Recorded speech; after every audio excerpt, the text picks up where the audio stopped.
जय श्री कृष्ण। आप सभी को फाल्गुन मास विजया एकादशी की ढेरों शुभकामनाएं। प्रिय दर्शकों, आज के इस वीडियो में आप जानेंगे कि विजया एकादशी की पूजा कैसे करनी है। जो आप व्रत कर रहे हैं 13 फरवरी को, तो व्रत पूजन कैसे करना है, उसकी विधि क्या है, मंत्र क्या है, किन नियमों का आपको पालन करना चाहिए। तो आइए जानकारी आरंभ करते हैं। आपसे निवेदन है कि वीडियो थोड़ा सा भी उपयोगी लगे तो एक बार लाइक अवश्य कर दीजिएगा और अपने व्रत की सफलता के लिए कमेंट बॉक्स में अवश्य लिखिएगा जय श्री हरि या ओम नमो भगवते वासुदेवाय। चैनल पर नए हैं तो सब्सक्राइब करते जाइएगा। ये एक प्रतिष्ठित ज्योतिष संस्थान का चैनल है। यहाँ हम जो जानकारी देते हैं वो ज्योतिष शास्त्र और पंचांग पर आधारित होती है।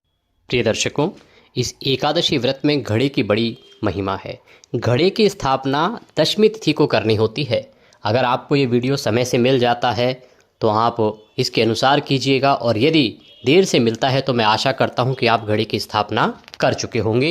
अब आगे की पूजा विधि, आगे क्या करना है, एकादशी के दिन पूजन आदि कैसे करना है, वह सब हम जानते हैं। और जिनको ये समय से मिल जाए वो इसके अनुसार आप घट स्थापना करेंगे। घड़े की स्थापना है, मैं फिर से समझाऊं आपको कि इसमें एक घड़ा कहा गया है। ऋषि कहते हैं कि चाहे चांदी का लो, चाहे सोने का लो, चाहे पीतल का लो, चाहे तांबे का लो, चाहे मिट्टी का, एक आपने घड़ा लेना है। उस घड़े की स्थापना आपने दशमी तिथि को करनी है, अर्थात व्रत के एक दिन पूर्व। तो इसके लिए क्या चाहिए आपके पास, मैं पूरी सामग्री एक बार आपको बता देता हूं।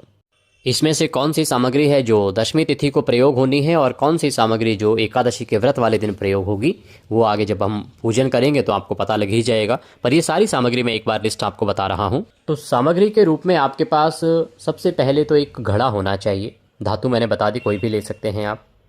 घड़ा लीजिए या मिट्टी का भी ले सकते हैं। उसको स्थापित करने के लिए एक चौकी लीजिएगा। चौकी पर बिछाने के लिए लाल या पीला वस्त्र लीजिएगा। भगवान की कोई तस्वीर या प्रतिमा आपके पास होनी चाहिए। प्रतिमा हो तो बहुत अधिक उत्तम है।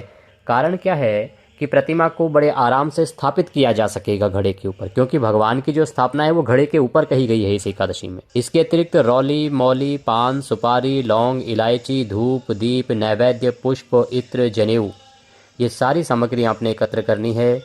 पान के पत्ते जो हैं वो 2 लेके आने हैं, एक एकादशी व्रत पूजन वाले दिन और एक पारण वाले दिन के लिए। ये सारी सामग्री एकत्र कीजिए। एक लोटा लीजिए तांबे का, उसको अच्छे से मांज लीजिए। पहले उसमें थोड़ा सा गंगा जल भरिए, फिर शुद्ध जल भरिए, और उसके बाद अब हम व्रत पूजन आरंभ करेंगे। चौकी पर सतनजा रखिए, चौकी बिछाकर। सतनजा जो है वो 7 अनाज होते हैं, और उसके ऊपर एक घड़ा रखेंगे। घड़े में जल भरिएगा, पहले गंगा जल फिर शुद्ध जल भरिएगा। फिर पूर्ण पात्र रख दीजिए, उसका जो ढक्कन होता है उसमें आप जौ भरिएगा। उसमें जौ भरने के बाद उसके ऊपर भगवान नारायण की कोई भी प्रतिमा आप स्थापित करेंगे। भगवान विष्णु की कोई भी प्रतिमा आपके पास होगी, उनको आप विराजमान कीजिएगा। घड़े पर पंच पल्लव भी लगाने हैं, इसका ध्यान रखिएगा। पंच पल्लव के रूप में आप अशोक के पत्ते या पान के पत्ते या आप आम के पत्ते विशेष रूप से प्रयोग कर सकते हैं। ये पंच पल्लव लगाइएगा और इस प्रकार से भगवान की स्थापना कीजिएगा। ये कार्य दशमी तिथि को करना है, 12 तारीख को करना है। प्रयास करके ये 12:22 से पहले पहले कर लीजिएगा। ध्यान दीजिएगा कि इसके सामने आप एक घी का दिया भी रखेंगे, क्योंकि इस दिन अखंड दिए का बड़ा विधान कहा है। ऋषि वग्दालभ्य ने कहा है कि इस दिन आपको अखंड दिया जलाना चाहिए। घृत दीपम, घृत का, घी का दिया जलाना चाहिए। तो जिनकी सामर्थ्य है, जिनके पास है इतना कि आप एक पूरी रात के लिए घी का दिया जला सकते हैं, तो वो एक घी का दिया भी तैयार कीजिए। ये स्थापना आपने कर ली। अब एकादशी को आप सूर्योदय से पहले उठ जाइए। उठने के बाद स्नान आदि कीजिए, स्वच्छ वस्त्र धारण कीजिए और व्रत पूजन आरंभ कीजिए। लोटा लीजिए तांबे का, उसमें पहले गंगा जल भरिए, फिर शुद्ध जल भरिए, और सबसे पहले वो जो स्थान है, वो जो सामग्री है, उस सब पर जल के छींटे दीजिए। इससे आप शुद्ध करेंगे। शुद्ध करने के लिए पुष्प के द्वारा जल के छींटे दीजिए। ओम पवित्र हो पवित्रवांग सर्वांग वस्तांगतो पिबाम यह स्मरेत पुंडरीकाक्षम सवायंतरः शुचि ओम पुनातुमम पुनातुमम पुनातुमम। इस प्रकार से आपने शुद्धिकरण किया, सारी सामग्री को शुद्ध किया, स्थान को शुद्ध किया। अब आप अपने सीधे हाथ पर जल लीजिएगा और हाथ धो लीजिएगा। हस्तो प्रक्षालनम। यहाँ पर ना जल के 2 पात्र रखने हैं, एक भगवान को जलाचमनी आदि कराने के लिए और एक स्वयं के जलाचमनी करने के लिए। तो जो स्वयं के जलाचमनी करने के लिए पात्र रखा है उस पर से सीधे हाथ पे जल लीजिए, हाथ धो लीजिए। हस्तो प्रक्षालनम। अब आप जलाचमनी करेंगे, अर्थात 2-2 बूंद जल एक एक मंत्र पर स्वयं पान करेंगे, इसको जलाचमनी करना कहते हैं। और ये निर्जला व्रत में भी इसका कोई दोष नहीं है, निर्जला व्रत में भी इसको करना चाहिए। पूजा के समय की जलाचमनी दोष रहित होती है। ओम माधवाय नमः, जल लीजिए पी जाइए। ओम केशवाय नमः, जल लीजिए पी जाइए। ओम नारायणाय नमः, जल लीजिए पी जाइए। ओम ऋषिकेशाय नमो नमः, हस्तो प्रक्षालनम, हाथ धो लीजिए। हाथ धो के अपने आप को तिलक कीजिए, मौली बांधिए। और पारिवारिक जन यदि बैठकर पूजन कर रहे हैं तो उनको भी तिलक कीजिए, मौली बांधिए। इस प्रकार से अब आप पूजन के लिए तैयार हैं। सबसे पहले दीपक को प्रज्वलित कीजिए। शुभम करोति कल्याणम आरोग्यम सुख संपदाम शत्रुर्बुद्धि विनाशाय दीप ज्योतिर्नमस्तुते। इस प्रकार से दीप प्रज्वलित किया, धूप जलाइए। घी का दीपक भगवान के सीधे हाथ की ओर और उल्टे हाथ की ओर आप तेल का दीपक, लेकिन आज तो घी के दीपक का विधान कहा गया है तो घी का ही जलाइएगा और विपरीत दिशा में धूप रखिएगा। इस प्रकार दीप प्रज्वलित करके फिर से हाथ धो लीजिए, हस्तो प्रक्षालनम। हाथ धो के अब आप व्रत पूजन का संकल्प करेंगे, तो संकल्प करने के लिए अपने सीधे हाथ पर जल लीजिए, पुष्प लीजिए, 1 रुपये का सिक्का दक्षिणा के रूप में कम से कम रखिए, अधिक जो भी रखना चाहें वो रख सकते हैं। 3 बार बोलिए ओम श्री विष्णु, ओम श्री विष्णु, ओम श्री विष्णु। अपना नाम, अपना गोत्र, जिस स्थान पर बैठकर पूजन कर रहे हैं वहाँ का मकान नंबर, क्षेत्र का नाम, शहर का नाम। फाल्गुन मासे कृष्ण पक्षे एकादश्यायाम पुण्यतिथि आयु आरोग्यता प्राप्त्यार्थाय सुख संपत्ति प्राप्त्यार्थाय भगवान श्री हरि विष्णु प्रसन्नार्थाय एकादशी व्रत पूजन कथा श्रवण संकल्पम करिष्ये। बोले सौ श्री विष्णु शरणौ शरणम प्रपद्ये, और वह संकल्प भगवान के चरणों में अर्पित कर दीजिए। इस प्रकार से आपने संकल्प करना है। अब भगवान को पद्य अर्घ्य आचमनी अर्पित करेंगे, तो एक एक मंत्र पर आप पुष्प से छींटे दीजिएगा भगवान को। मैं मंत्र यहाँ से पढ़ता हूँ।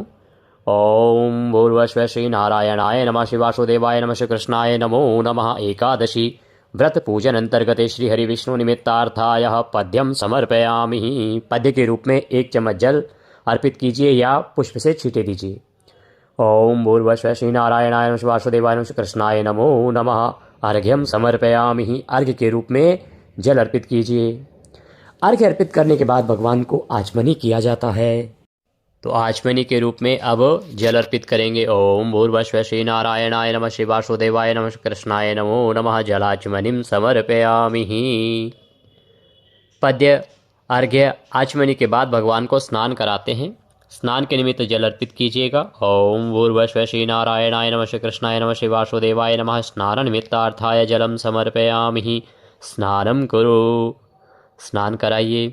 स्नान करा के पंचामृत से स्नान कराया जाता है, तो पंचामृत बनाइएगा कच्चा दूध, दही, घी, शक्कर और गंगाजल से। शहद का प्रयोग पंचामृत में नहीं होगा। शहद जो है पंचामृत में वर्जित होता है एकादशी पूजन पे, इसीलिए शहद नहीं प्रयोग करेंगे। और पंचामृत को फूल पर लगा लीजिए और वह भगवान को अर्पित कीजिए। ओम भूर्भुवः श्री नारायणाय नमः, वासुदेवाय नमः, श्री कृष्णाय नमो नमः। पंचामृतम समर्पयामि। शुद्ध्योदक स्नानम कुरुः, शुद्ध्योदक स्नान कराइए। पुनः शुद्ध जल से छींटे दीजिए। ओम भूर्भुवः श्री नारायणाय नमः, वासुदेवाय नमः, कृष्णाय नमो नमः। शुद्ध्योदक स्नानम समर्पयामि। शुद्ध्योदक स्नान के बाद भगवान को वस्त्र अर्पित करेंगे। वस्त्र के रूप में मौली का एक टुकड़ा तोड़िए, वह अर्पित कीजिएगा। वस्त्रम वस्त्रांते। ओम भूर्भुवः श्री नारायणाय नमः, वस्त्रम समर्पयामि। वस्त्रम उपवस्त्रम यज्ञोपवीतम, यज्ञोपवीतम, यज्ञोपवीत समर्पित करेंगे। यज्ञोपवीत कैसे? जनेऊ लीजिए, उसको रौले कुमकुम आदि से तिलक कर लीजिएगा, फिर अर्पित कीजिएगा। ओम भूर्भुवः श्री नारायणाय नमः, यज्ञोपवीतम समर्पयामि। यज्ञोपवीत के बाद भगवान को इत्र अर्पित करेंगे। इत्र को फूल पर लगा लीजिए और अर्पित कीजिए। इत्रम समर्पयामि। ओम भूर्भुवः श्री नारायणाय नमः, इत्रम समर्पयामि। इत्र समर्पित करके अब आप भगवान को तिलक करेंगे, गंध अर्पित करेंगे। ओम भूर्भुवः श्री नारायणाय नमः, वासुदेवाय नमः, कृष्णाय नमो नमः। गंधम समर्पयामि। तिलक कीजिए भगवान को, भगवान वासुदेव को तिलक कीजिए प्रेम से।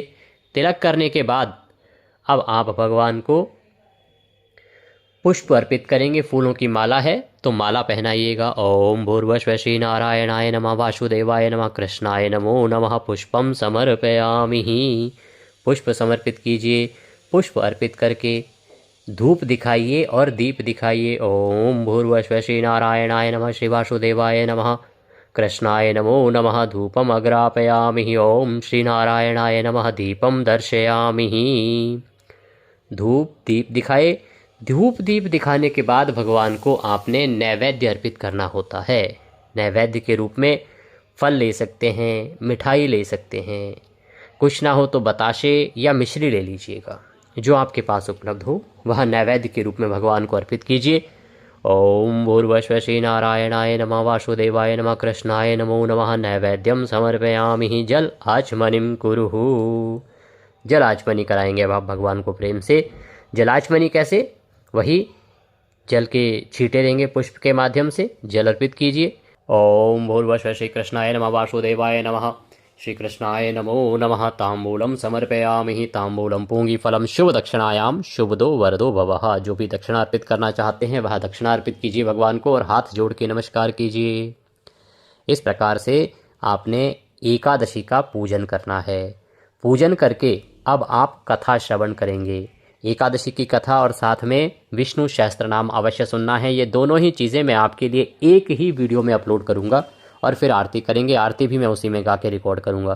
तो इससे लाभ ये होगा कि आपको ये सब चीज़ें अलग अलग ढूंढनी नहीं पड़ेंगी। आपको सायंकाल को कीर्तन करना चाहिए, रात्रि काल को जागरण करना चाहिए। इसके लिए कुछ विशेष स्तोत्र पाठ होते हैं जो हमने आपके लिए अपलोड किए हैं। तो इस प्रकार से आप इस व्रत का पूजन करेंगे और सायंकाल रात्रिकाल का समय व्यतीत करेंगे। आहार के रूप में केवल फल आहार ही आपको लेना चाहिए। अगले दिन व्रत का पारण करेंगे। ये जो घड़ा है ना, ये ब्राह्मण को देना है, ध्यान दीजिएगा, ये ब्राह्मण को देना है अगले दिन पारण के बाद। इसकी विधि क्या रहेगी मैं आपको अलग से पारण का वीडियो बना के प्रदान करूंगा, उसमें जानकारी भी अवश्य ही आपको प्रदान करूंगा। जानकारी थोड़ी सी भी अच्छी लगी हो तो कृपया इसे शेयर कीजिएगा। ये हमारा एक प्रतिष्ठित ज्योतिष संस्थान का चैनल है।